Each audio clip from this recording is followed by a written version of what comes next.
पर मंडियां थी वो बंद कर। A few moments later.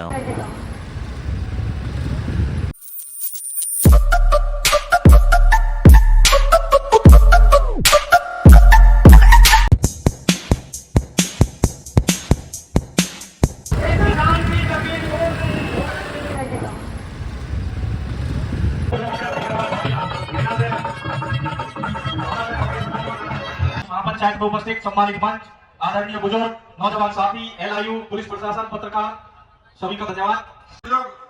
नौजवान साथियों, मीडिया बंधु और जाबाज महिला वीरांगनाएं, सभी का स्वागत करते हुए मैं बताना चाहूंगा, ये जो नए नए संगठन है ना, ये संगठन है, ये सरकारी टोली है। जय जवान जय किसान। थैंक यू भैया जी। मैं आगे राम कुमार जी, प्रदेश उपाध्यक्ष को आगे कर रहा हूँ। 20 minutes later. आदरणीय सम्मानित मंच, यहाँ के अध्यक्ष, सभी किसानों, नौजवान साथियों, पत्रकार बंधु, पुलिस प्रशासन के लोग, ये जो समस्या है उनका कैसे समाधान हो, लड़ाई लड़नी पड़ेगी बहुत मजबूत तरीके से। अभी हरियाणा का एक ऑर्डर आया है कि 10 साल में वो ट्रैक्टर खरीद सकता है। जो गांव में कोई लोग हैं वे जो डीजल की गाड़ियां ले रही है, क्या उससे वे बच जाएंगे? देखो, लड़ाई लड़नी पड़ेगी केड़ी।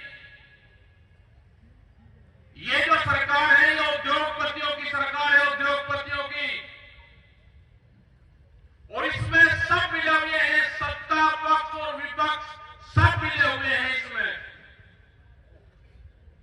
कानून के पक्ष में बनते हैं, कोई विपक्ष वाला भी आंदोलन नहीं कर रहा,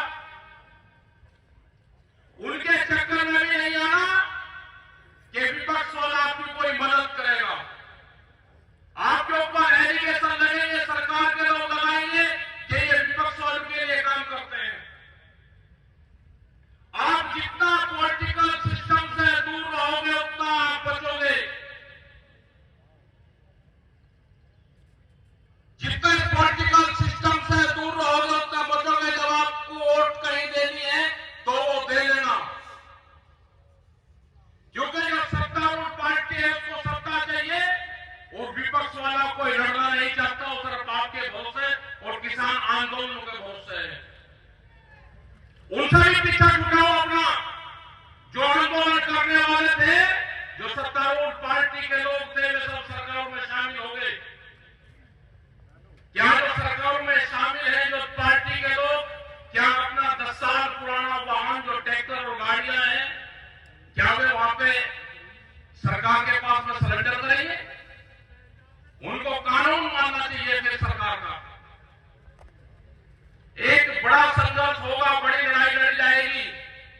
जिस दिन आप कमजोर हो जाओगे, सब ट्रैक्टर, 10 साल पुराना ट्रैक्टर, जनरेटर, पंपिंग सेट सब जाएंगे।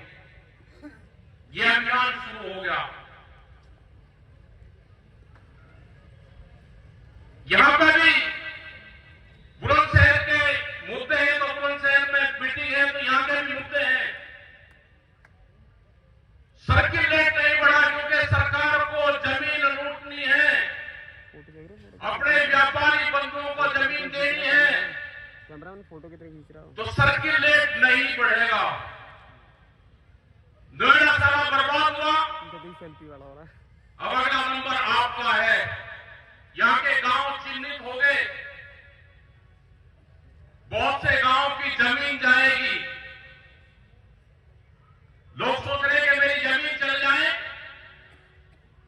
अच्छा रेट मिलेगा, लेकिन जिस आदमी की जमीन गई है वो दोबारा उस जमीन को कभी खरीद नहीं पाएगा। क्या करोगे आप लोग जमीन बेच के? आंदोलन रहेगा तो जमीनें बचेगी,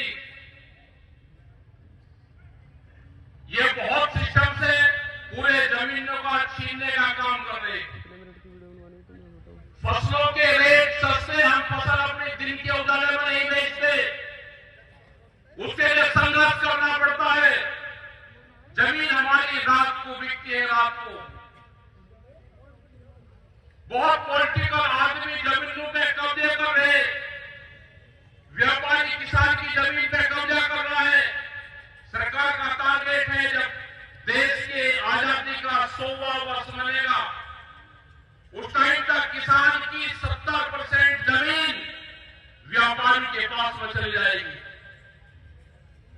आपको लड़ाई लड़नी पड़ेगी भाव की, आपकी लड़ाई लड़नी पड़ेगी आपको अपने ट्रैक्टर बचाने की, आपको लड़ाई लड़नी पड़ेगी अपने रोजगार की। ये बहुत बड़ा मकर जाल है, मकर जाल। जैसे बाहर विदेश में है, यूएसए में, आज से 50 साल पहले, 60 साल पहले अमेरिका भी हमारे जैसा ही मुल्क था। वहां पे भी छोटा किसान था, फैक्ट्रियां थी, दूध की डेयरियां थी, उद्योग धंधे थे। लेकिन जब वहां पे कंपनी आई बड़ी बड़ी, आज सब कुछ वहां पे खत्म हो गया। ये वही दौर है जो 3 काले कानून थे, अगर वो देश में लागू होते तो पूरा बहुत सा सिस्टम जाना था। आपको इकट्ठा होना पड़ेगा, आपको तोड़ने का काम करेंगे। जैसे सरकार नारा लगाने के बटेंगे तो कटोगे, हमारा नारा है बटोगे तो लूटोगे, बटोगे तो लूटने का नारा आपको लगाना पड़ेगा। संघर्ष करने पड़ेंगे, आंदोलन करने पड़ेंगे, सरकार तानाशाही रवैया अख्तियार करेगी। देश कहने को लोकतंत्र है, यहां पे चुनाव होते हैं, जंगली जानवर मर गया तो किसान को जेल है, वहां पे धरना चला हुआ है। जंगली जानवर ने अगर बहराइच और बिजनौर में 60-70 किसान मार दिए तो सरकार पर कोई मुकदमा नहीं है, उन आदमी की कोई कीमत नहीं है। यही हाल यहां पे है पशुओं का। गौशाले बनी हुई है लेकिन पशु किसान के खेत में रहेगा, बड़ी समस्या है। बहुत से इशू है, बिजली का इशू है। मुख्यमंत्री जी कहते हैं कि बिजली 1 साल के लिए फ्री, इनकी सरकार कहती है कि अगर हमारी सरकार आएगी तो 5 साल के लिए फ्री। जबरदस्ती मीटर लगाई जा रही, मीटर में वो फ्री बिजली कैसे आएगी? वह टेक्नोलॉजी अगर किसी के पास हो तो बताना। अपने घोषणा पत्र में 27 के घोषणा पत्र में सरकार लेकर आए कि हम मीटर लगाएंगे, किसान के खेत पे मीटर लगेगा तो यहां पे मीटर लगेगा। 27 से पहले कोई मीटर किसी किसान के खेत पे नहीं लगेगा।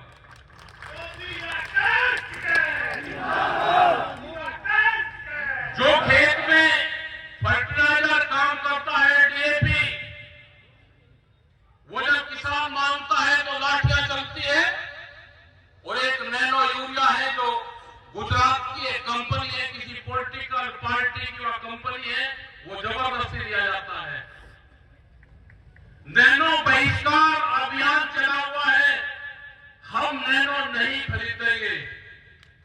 वो ना काम करता, ना डरने की जरूरत है। अगर ये सरकार नहीं मानेगी तो एग्रीकल्चर हड़ताल भी देश में हो सकती है। 1 साल अगर अपने किसान फसल नहीं बोएगा, अपने खाने का गुजारा कर लेगा, तो एग्रीकल्चर कृषि हड़ताल, ये सरकार कान खोलकर सुन ले सरकारें, देश में यह अभियान भी चल सकता है अगर सरकारें नहीं मानेगी। भारत सरकार को कहा कि एमएसपी गारंटी कानून बनाओ। आप देखते होंगे बुलंदशहर से हजारों ट्रक धान, जो पूर्वांचल का हमारा बेल्ट है, पूरा बलिया और जो बिहार वाली बेल्ट है हमारी, वहां से धान की खरीद होती है 800 से 1200 रुपए क्विंटल। वो धान किसान के नाम पे जाके हरियाणा और पंजाब में बिकता है। वो धान जाके रामपुर, शाहजहांपुर जितने जिले हैं तराई के क्षेत्र में बिकता है। वहां के किसान का एमएसपी पे धान नहीं बिकता, लेकिन व्यापारी धान अपना बेचता है। ये इसलिए एमएसपी गारंटी कानून नहीं बनाना चाहते कि यहाँ के व्यापारियों को नुकसान होगा। अकेले बिहार की अगर बात करें तो मक्का के किसान को 8,000 करोड़ रुपए का नुकसान है। धान का किसान, सूरजमुखी का किसान, गन्ने का किसान, क्योंकि जो वहां पर मंडियां थी वो बंद कर